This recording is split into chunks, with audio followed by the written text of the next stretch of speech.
Whole body pelvic health is not about fixing your pelvic floor. It's about creating an environment for the natural ability for your body to heal. It's rediscovering your capacity to move freely and feel safe and confident in your body again. Welcome to Hope for Your Pelvic Floor, the podcast where honest conversation meets real evidence-based solutions for your pelvic health. I'm Sparrow, second-generation Pilates teacher, educator and best-selling author. I'm here to help you understand your body better, move with confidence and finally get answers that make sense. Each week, we'll bust myths, share insights from movement science and pelvic health research, and give you practical steps you can actually use in your everyday life. Because pelvic health isn't just about exercises, it's about reconnecting with yourself, one breath, one choice, and one movement at a time. Let's get started. It is episode 34 and the question this week is Pilates good for your prolapse? This is another question I get asked so often, and I actually get asked this not just by women inquiring who have had this diagnosis of prolapse. I also get asked a lot by Pilates teachers, either because they are teaching a client who's had a recent diagnosis of prolapse, or because they themselves have had a diagnosis of prolapse. And I want to highlight that because I was that Pilates teacher. I got the diagnosis of prolapse, and I want to make sure that any Pilates teachers out there know that it's okay that this has come up and you've had this diagnosis. This does not make you a bad Pilates teacher. It doesn't make you any less quality at all. And I hear this so often from women who feel like they're less than a woman because they've had this diagnosis. I felt like that you feel like you have failed somehow, that there's something wrong with you.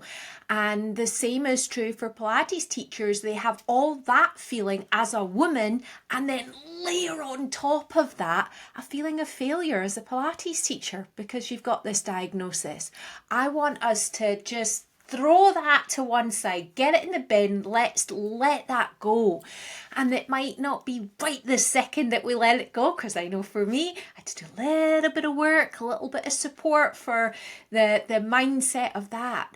When you do, you will develop such a greater sense of power in your body and control and just a sense of autonomy that I think we lose when we get that diagnosis, really and truly. So this episode is Pilates good for your prolapse. I'm going to talk a little bit to those of you who are maybe wondering if you've had a little symptom of prolapse or you've had a diagnosis of prolapse. Maybe you go to a regular Pilates class and you're a bit worried about whether or not it's going to be okay for your prolapse or not. And then also for those of you that are also teachers, I know there's many of you that are listening that are teachers, to help you to understand if you've had a diagnosis or if you're working potentially with women who've had this diagnosis.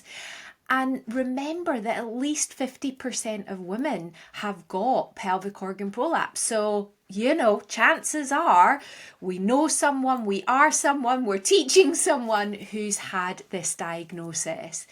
You can go back to listen to some of the other episodes where I talk about what it specifically is, but just to give you a bird's eye view, pelvic organ prolapse is the displacement of one or more of your pelvic organs. And usually it's an organ pushing into the vaginal wall, and it can have all sorts of symptoms from bulging, dragging, pain, unable to have intimacy. You feel like you're emptying your bladder or your bowel, but then it's still like there's something more to come, but it can't quite come. You're constantly wiping. So many things. The thing that's sort of shared between all the different types of prolapse is that it definitely feels worse. It feels heavier, more symptomatic by the end of the day, like as the day goes on. And if you're standing all day, like if you have a standing desk or you work in a context where you're stood up all day, it can feel worse by the end of the day. Anyway, that's prolapse in a nutshell. What I want to talk really about in relation to prolapse is Pilates. So what is Pilates? And, you know, for most of you, you know, I have been living and breathing Pilates for 25 years.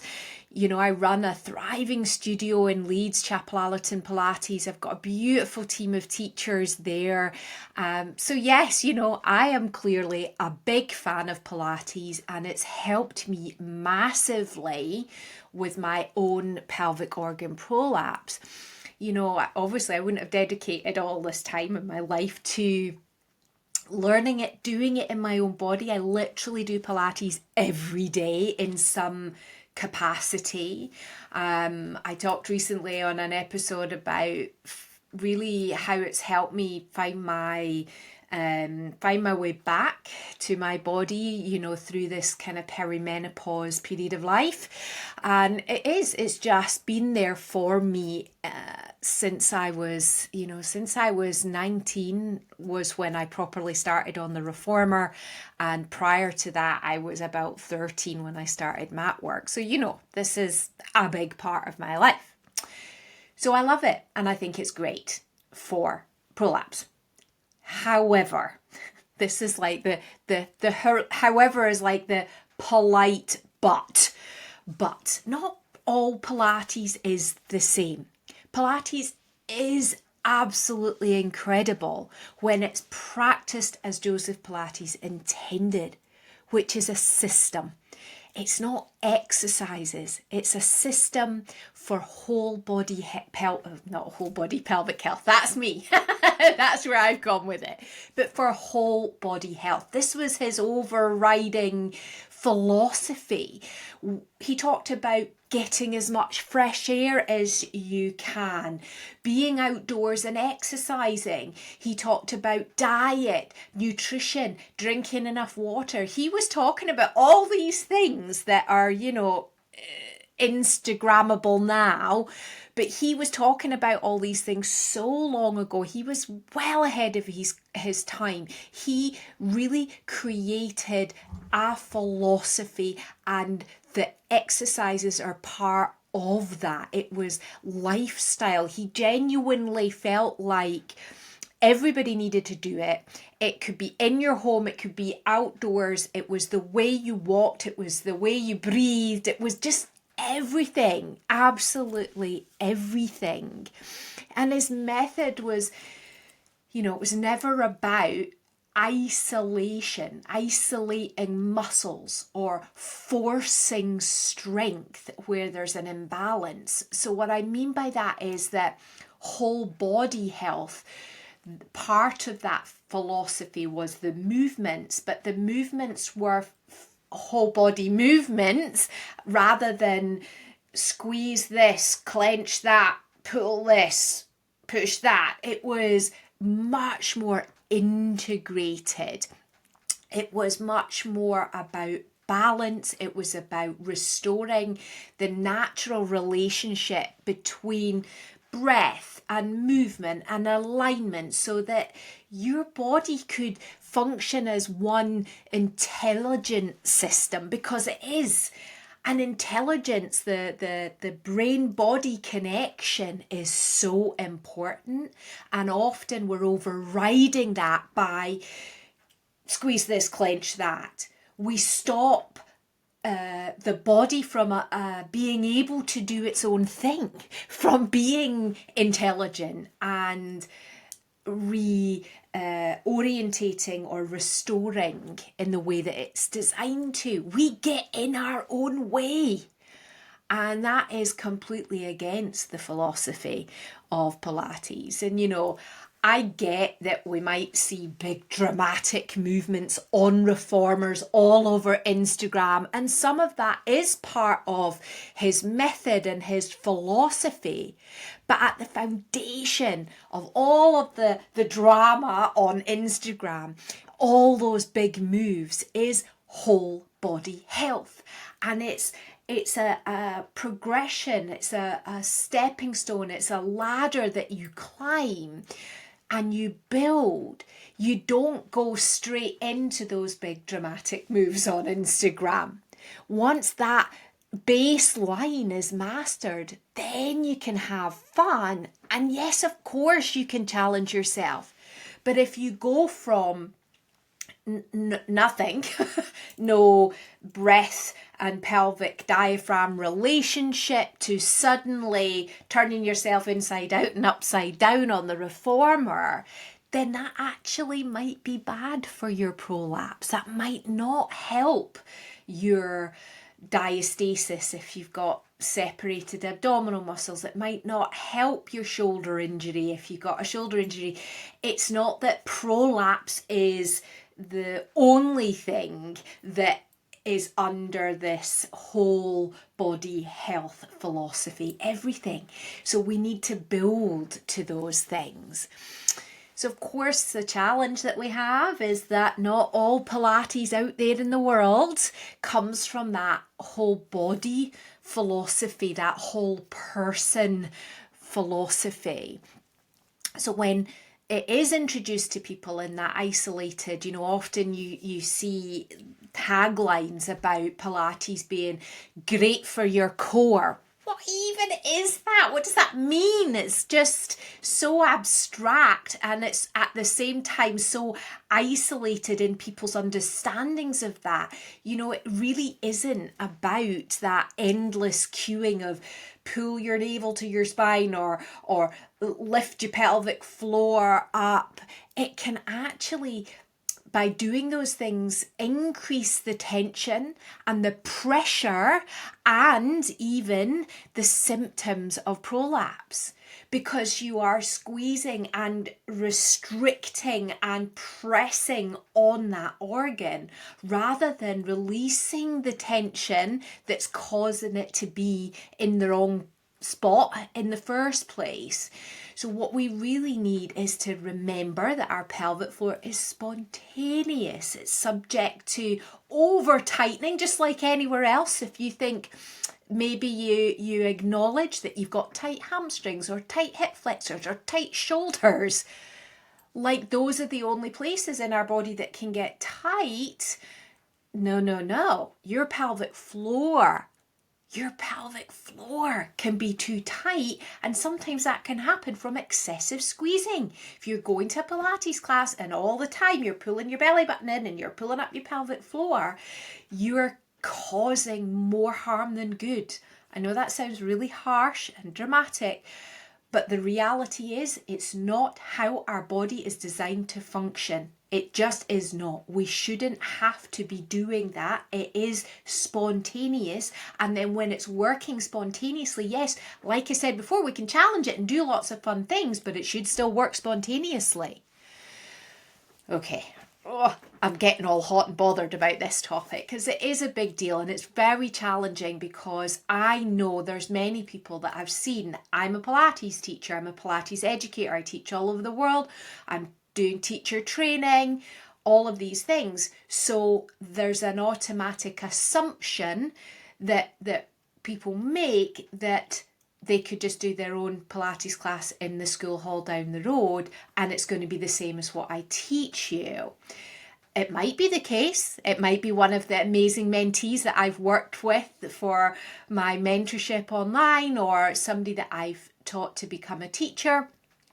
And the likelihood is that we're still in a minority, so you're probably not going to be stumbling upon a whole body informed teacher. You're more likely to be in an environment where they are teaching you to squeeze and clench and move in this kind of muscle orientated, isolated way. So it's important that we inform ourselves, and I'm going to give you some tips about how you can inform yourself and help yourself, because it's whole body Pilates where the magic really happens, where you can master your body, take command of yourself, and it's just such a joy. That's what I love.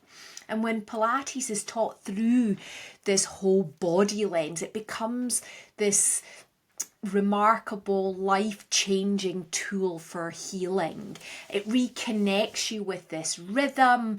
We talked about it in last week's episode and other episodes before that, about the relationship of your breathing diaphragm, your ribcage and your pelvis and your pelvic diaphragm.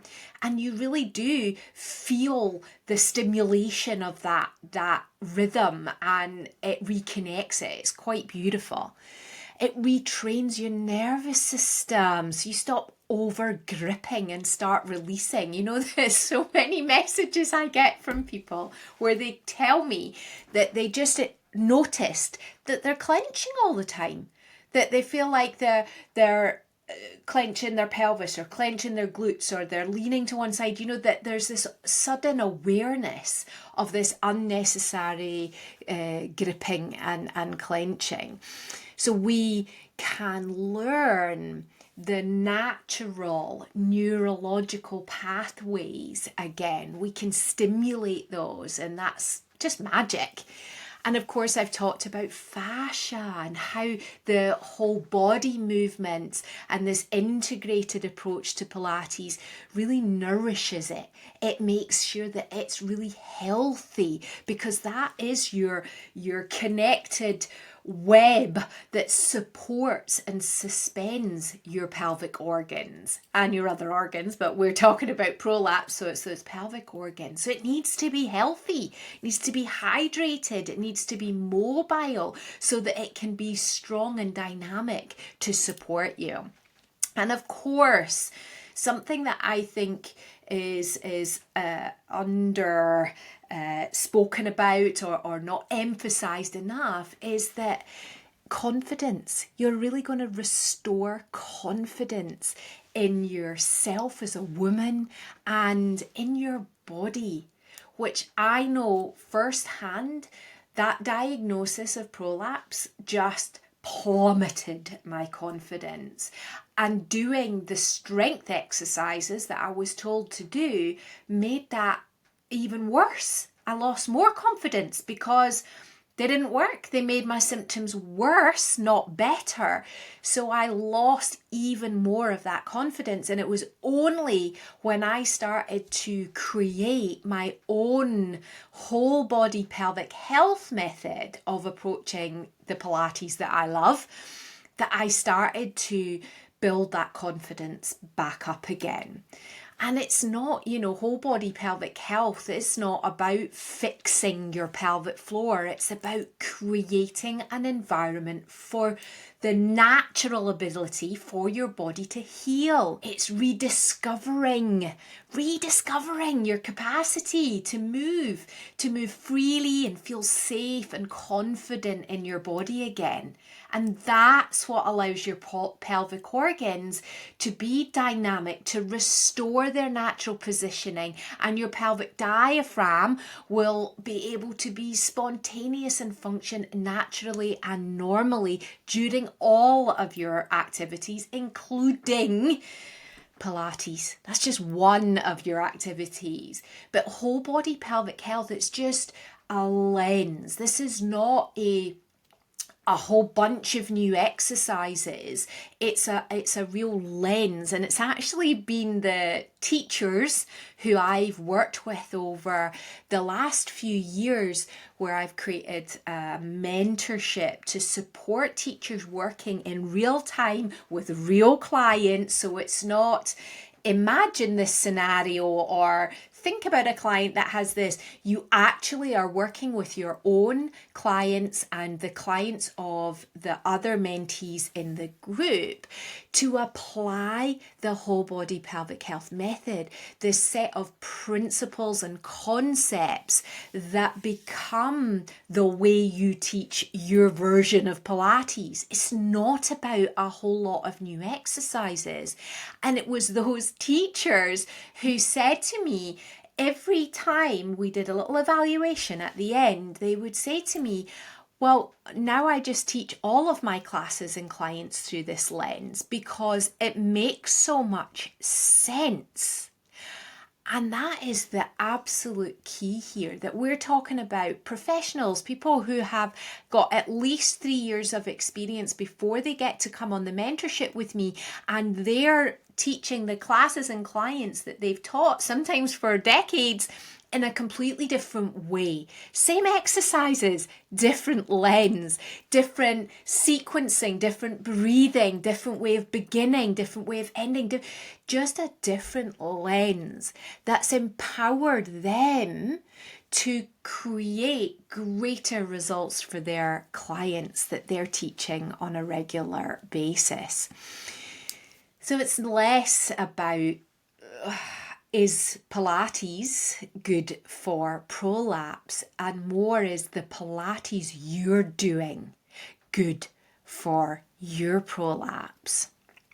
And I guess that's the steps that you need next is, how do you find out if the Pilates that you're doing or you're going to inquire about doing is going to be good for your prolapse? Now, of course, wouldn't it be wonderful if one of my teachers that have graduated from the Whole Body Pelvic Health Mentorship was in your neighbourhood? And you can find out if they are by looking on our website or on the app Whole Body Pelvic Health to see some of those teachers listed there. Or you can drop me a message and I can let you know. We've got about 10 teachers who are not yet on the website, so you might well be lucky. And finding out first and foremost, is there one near you? That would be amazing. And then you can ask yourself a few questions to help you to decide if you're already doing a class or you're thinking about doing a class. So ask yourself, does my teacher tell me to work isolated muscles? So do they say things like pull your belly in or squeeze your pelvic floor? Chances are they're not working under that whole body health philosophy, that traditional philosophy and the system of Joseph Pilates. Then you could even ask your teacher. Ask them, what do they know? What do they know about pelvic floor conditions? What do they know about prolapse? Have they done any specialist training? Maybe you suggest that they tune into the podcast. Maybe they will learn something from coming and listening to some podcast episodes or reading Hope for Your Pelvic Floor. You could even recommend that they check out the teacher training, which is all on the Whole Body Pelvic Health website. And then the next thing that you could do is to do some of the free classes on YouTube or do my Pelvic Floor SOS course to learn this lens for yourself, so that you're empowering yourself and your own body with the skills that you need, with that whole body lens that you could then apply in your weekly Pilates class. Because maybe it's not possible for you to find a whole body pelvic health teacher, or your teacher does one class a week and of course she can't go off and do some specialist training, but you can. You can do some specialist training in your body and for yourself and go ahead and then apply that within the class. I have a lot of clients that do that, people who see me online, or they come once every 6 weeks for a one-to-one, and then they go to a general class and they go, every time the teacher says pull it in, I let it go, I breathe out, and they have their own ways of making that class work for them, because at the end of the day, it's the lens, it's the whole body lens, rather than the exercises being any different necessarily. It's how we do those. It's the lens we are looking through as we do those exercises. So those are some next steps that you can take. And then if you want even more, if you want to explore this even further, you can do that inside the Whole Body Pelvic Health membership, of course. We use Pilates. Funnily enough, that's the way it was meant to be. It was meant to be whole body pelvic health, not whole, not isolated pelvic floor health. It's whole body, and that's what helps you to restore your whole self from the inside out. And I think that's really important to remember as we finish up today, that your pelvic floor really does influence how you feel about yourself, your whole self from the inside out. And it affects the decisions that you make, the way that you show up, what you do and don't do physically. And there is really something that you can do to help yourself, whether it's pelvic organ prolapse or not. You really can help yourself regain confidence and restore yourself.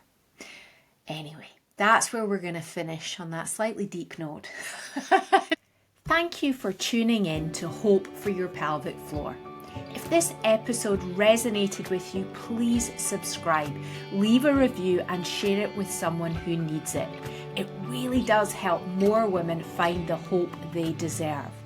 For deeper support, head over to wholebodypelvichealth.co.uk to explore the Whole Body Pelvic Health membership. You can ask for more from your pelvic floor, and I'll be here, your voice of hope every step of the way.